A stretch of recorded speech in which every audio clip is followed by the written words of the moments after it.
doctora María Fernanda Arboleda.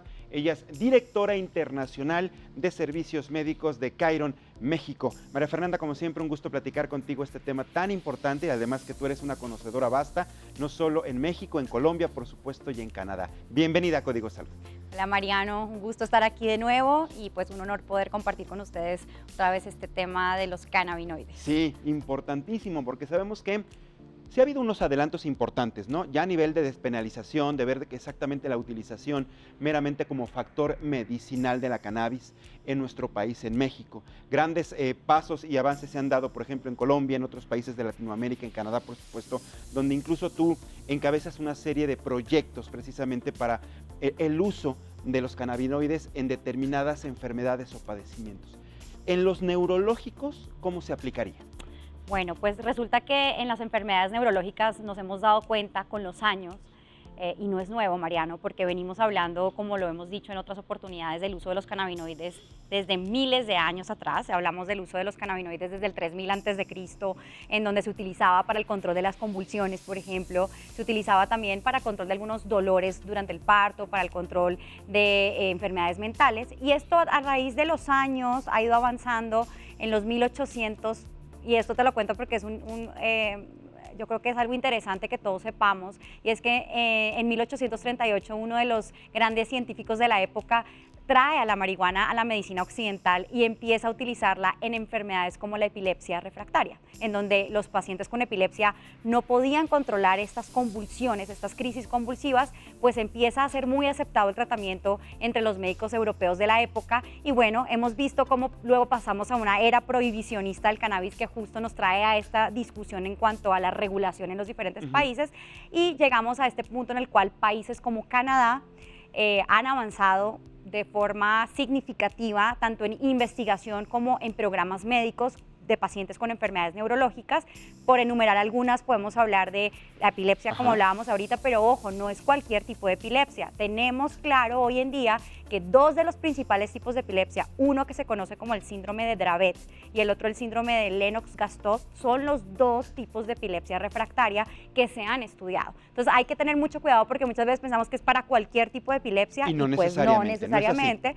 Otra de las enfermedades neurológicas que hemos visto que se han estudiado está la esclerosis múltiple, que sabemos que es una enfermedad neurodegenerativa donde el paciente tiene mucha espasticidad o rigidez en los músculos, el paciente tiene dolor neuropático, generalmente de origen central, también puede tener en algunos casos migrañas, entonces en estos pacientes también. Y otras enfermedades neurológicas como pacientes con enfermedad de Parkinson, pacientes que pueden tener unos tics, a eso le llamamos el síndrome de Tourette.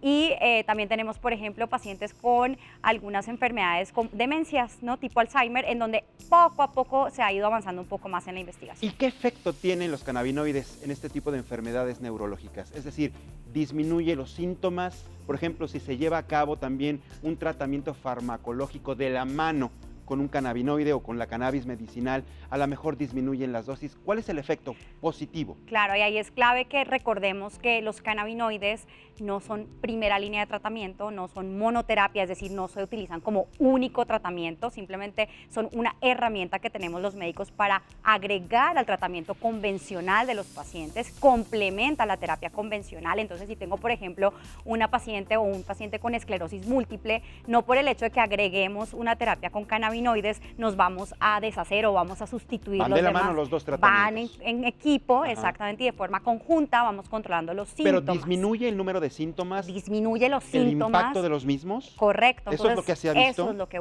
exactamente, eso es lo que buscamos, y lo que hemos visto es que no buscamos curar la enfermedad, sino que buscamos... Ojalá se pudiera curar. ¿Qué más quisiéramos? Buscamos es controlar los síntomas de los cuales están padeciendo estos pacientes, y en algunos casos, yo siempre le digo a mis pacientes, tenemos dos tipos de escenarios. El primer escenario, que al agregar los cannabinoides podemos ir reduciendo paulatinamente los demás tratamientos convencionales, o el escenario 2, en el cual agregamos cannabinoides y los dos, junto con el grupo de medicamentos que el paciente estaba tomando inicialmente, hacen un excelente equipo, ¿no? Entonces, sí hay un control de síntomas que es evidente en el caso de epilepsia, de reducción de convulsiones, convulsiones, en el caso de esclerosis múltiple, reducción en la espasticidad, en el dolor neuropático, en el caso del paciente con Parkinson, reducción en la ansiedad que tienen estos pacientes, los espasmos dolorosos. ¿Y orgánicamente cómo funciona? A ver, explícanos cómo funciona el efecto cannabinoide de la mano con el farmacológico tradicional para que tenga esta reducción importante en el impacto de los síntomas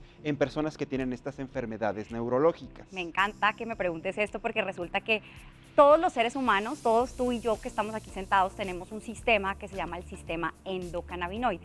Todos producimos cannabinoides, todos, a diferentes niveles. Todos tenemos un sistema endocannabinoide que está desarrollado de una forma diferente, y ese sistema endocannabinoide que todos tenemos, ¿para qué sirve? Sirve para regular o balancear diferentes sistemas en nuestro cuerpo. Nosotros médicamente le llamamos a eso generar homeostasis.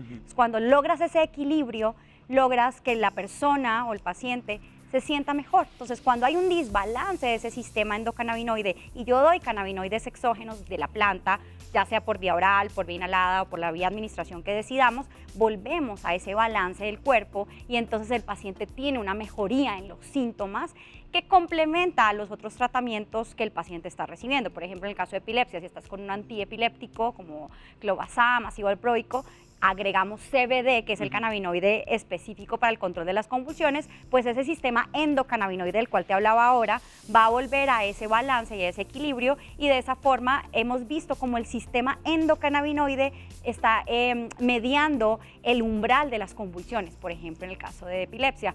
De igual forma en la rigidez en esclerosis múltiple, ese sistema endocannabinoide modula el tono muscular. Entonces, sí vemos esa relación. Oye, María Fernanda, ya hablabas, por ejemplo, de diferentes presentaciones. Si bien puedes tener, por ejemplo, el efecto cannabinoide inyectado, a lo mejor un suero específicamente, se puede tener a nivel oral, puede ser a través de pastillas, cápsulas, etcétera. ¿Cómo se está trabajando precisamente las diferentes presentaciones? Me imagino que depende del tipo de enfermedad o padecimiento, para también saber las dosis específicas.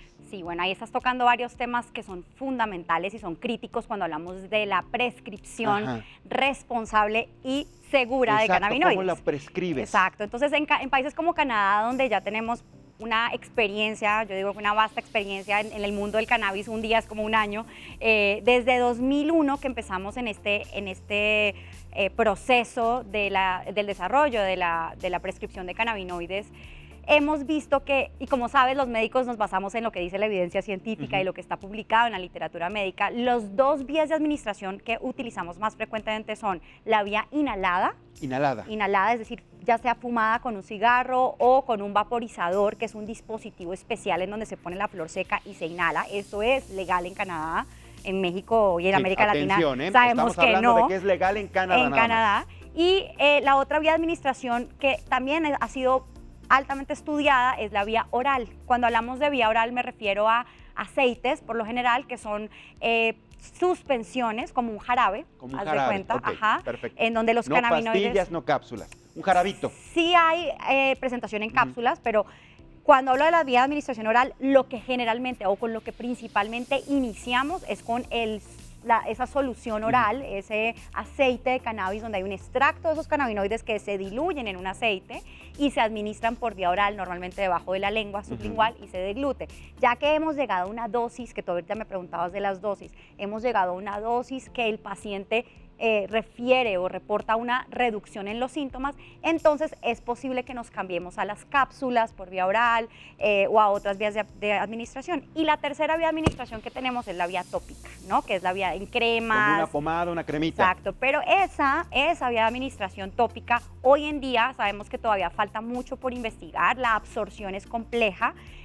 Sobre todo en enfermedades dermatológicas hemos estado viendo cómo puede ayudar a pacientes. Sería muy diferente una enfermedad neurológica. Exactamente. La aplicación sobre todo, ¿no? Sí, la aplicación. Entonces, en el caso de enfermedades neurológicas, lo que más utilizamos es la vía oral, sobre todo, por ejemplo, epilepsia refractaria. En niños, por supuesto, utilizamos la vía oral y utilizamos principalmente al CBD o al cannabidiol en esos casos. Así es. Y bueno, los resultados que se han visto, tenemos datos importantes, tú también lo has compartido en diferentes eventos y simposios a los que has acudido, incluso aquí en Código Salud. ¿En qué tiempo empiezas a ver un resultado, por ejemplo, en los casos específicos en Canadá? ¿En qué tiempo ves resultados favorables para el paciente? aquí me encanta que hablemos de este tema de los efectos terapéuticos que puedan tener los cannabinoides, porque no en todas las personas funciona, ¿no? Es como cualquier otro tratamiento. Ajá. A quien le puede funcionar, a quien no le puede funcionar, a quien le funciona moderadamente, o sea, porque sí tenemos que quitar un poco esa idea de la cannabis como la droga milagrosa o como la panacea. Hay que seguirla viendo como una herramienta que puede controlar síntomas. En los casos de los pacientes con enfermedades neurológicas hemos visto cómo el efecto es casi inmediato. O sea, la primera o segunda dosis ya estamos viendo, por ejemplo, en epilepsia, una reducción en las crisis convulsivas, en los pacientes con esclerosis múltiple, mejoría en la espasticidad y en el dolor.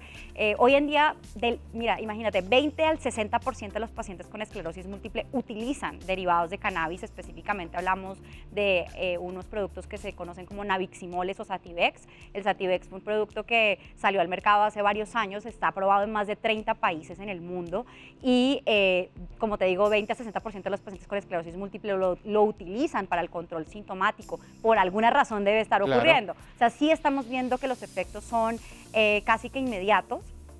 Y siempre recordando que hay un médico que es quien supervisa este tratamiento, que es quien dosifica al paciente y no productos, como lo hemos hablado en otras oportunidades, de la calle o productos que no tienen un respaldo sanitario. Eso es bien importante porque la gente a veces con, digamos, la esperanza y en algunos casos la desesperación por tener un efecto favorable en sus pacientes, pues inmediatamente van casi a la esquina, al mercado, y hay gente que vende cosas, y hay gente que por supuesto saca aparentemente productos certificados y avalados y no lo son. Entonces, primero para que no se dejen engañar. Correcto. Que de entrada, en nuestro país todavía no es legal. Es posible. Sí. Desde tu perspectiva, María Fernanda, y con los avances en cuanto a las pláticas que se ha tenido con los tomadores de decisiones en nuestro país, ¿cuándo ves esto que pudiera llevarse a cabo en México, que pudiera cristalizarse este tipo de terapéutica a base del cannabidiol para este tipo de enfermedades? Yo creo que, bueno, primero yo aplaudo lo que está ocurriendo en este momento en el país, porque definitivamente se está abriendo nuevamente la discusión que es tan importante. Aquí finalmente los últimos impactados son los pacientes. En México nosotros hemos hablado de alrededor de 11.7 millones de pacientes mexicanos que podrían beneficiarse de estos tratamientos a base de cannabis, siempre y cuando sea prescrito por un médico especialista que esté entrenado formalmente. Y en eso pues es importante recordarles que con Khiron, por ejemplo, hemos hecho varios eventos con médicos para entrenarlos y que el médico esté capacitado para poder atender al paciente y prescribir responsablemente. Ahora, en cuanto al marco regulatorio mexicano, yo creo que este año estamos hablando que en este primer trimestre van a pasar muchas cosas en materia regulatoria. Yo estoy muy optimista y la verdad es que la invitación también es al gobierno a que encuentre en nosotros, los expertos en el tema de cannabis, un aliado para poder seguir avanzando en materia de uso medicinal del cannabis, porque sí hace falta. Los pacientes en México merecen tener un tratamiento a base de cannabis, pero un tratamiento que sea seguro, que cumpla con estándares de calidad y que pues en ningún momento expongan al paciente a riesgos innecesarios. Y yo me imagino que es un trabajo de mucho cabildeo, me imagino, ¿no? Es un trabajo de convencer y llegar a tocar muchas fibras sensibles por parte de los legisladores y de los que toman las decisiones a nivel de autoridades y gobierno, ¿no? O sea, porque yo me imagino que ustedes llegan con un paquete de pruebas. A ver, de lo que tú me estás diciendo, pruébame, o sea, muéstrame con, digamos, con evidencia que funciona. Claro, y hoy en día... sí existe la evidencia. Exacto, hoy en día sabemos que, y eso ha sido una de las brechas más grandes que ha habido en cuanto a barreras para la prescripción de cannabinoides, y la primera brecha que encontramos es esa falta de evidencia científica de la cual hablábamos hace unos años, pero hoy en día ese crecimiento, esa emergencia que ha habido en cuanto a la investigación es fundamental y ha sido clave para que los médicos que practicamos en algún momento en Canadá hayamos podido empezar a prescribir. Hoy en día en México y en otros países de América Latina nos vemos un poco limitados para el desarrollo de la investigación, porque ¿cómo voy a hacer investigación si no hay una regulación? Entonces, por eso urge en este momento en el país, en México específicamente, que haya una regulación clara, tanto para los médicos como para los pacientes, como para la sociedad, como para los investigadores. Sí, muy clara, y dices algo bien cierto, porque finalmente no solo es permitir traer el medicamento como tal, pues bueno, si se va a producir también, por ejemplo, si México pudiera ser un país que produce la planta precisamente con efectos para que se utilice a nivel farmacológico, medicinal, pues ¿qué va a pasar con la producción? ¿Quién la va a producir? ¿En dónde se va a hacer? ¿Qué infraestructura debe tener? Es una cosa muy amplia y también entendemos que tampoco se resuelve de la noche a la mañana. Claro, nosotros hablamos de la trazabilidad, vamos desde semilla hasta paciente. Entonces, ¿cómo es ese proceso desde que vas desde la planta a un producto medicinal en donde tú sabes como médico qué es lo que le estás prescribiendo a tu paciente y luego cómo llega ese producto finalmente al paciente en una forma en la cual el paciente sabe qué dosis es la que se tiene que administrar, qué es lo que está tomando, porque eso es lo que pasa en la calle, que no sabemos qué es lo que está tomando el paciente. Exactamente, y entonces la gente pues, la están engañando, le están vendiendo, a lo mejor puede ser que sí sea un producto de la marihuana, pero pues igual ni les está haciendo el efecto como debe de ser, importante. Y sobre todo que los médicos sean especializados y sean médicos preparados para prescribir este tipo de tratamientos. Muy importante. Pues muchísimas gracias a María Fernanda Arboleda, la doctora María Fernanda Arboleda. Ella es directora internacional de Servicios Médicos de Khiron, México. Como siempre, un gusto platicar contigo. Siempre esta es tu casa y conforme siempre haya avances importantes en lo que se ven en cuanto al marco regulatorio en nuestro país, eres bienvenida para platicar. Muchas gracias. Estén muy atentos porque van a pasar muchas cosas seguramente en el país. ¿Sí? Ahí estaremos publicando cosas interesantes también para los pacientes y para los médicos. Sí, y además dijiste, ¿no? El primer trimestre es importante de este 2020 y estaremos al pendiente de todo esto. María Fernanda, muchas gracias por haber estado con nosotros. Muchas gracias y por supuesto a ti también muchas gracias por tu compañía estos 55 minutos en Código Salud. Recuerda a continuación, Carlos Allende ya está listo aquí en el foro para platicarte las noticias muy a su estilo en palitos y bolitas. Y también te recuerdo que la repetición de Código Salud todos los días en punto de las 5 de la tarde por las diferentes plataformas y los espacios de El Heraldo Televisión. Mi nombre es Mariano Riva Palacio, te veo el día de mañana en punto de las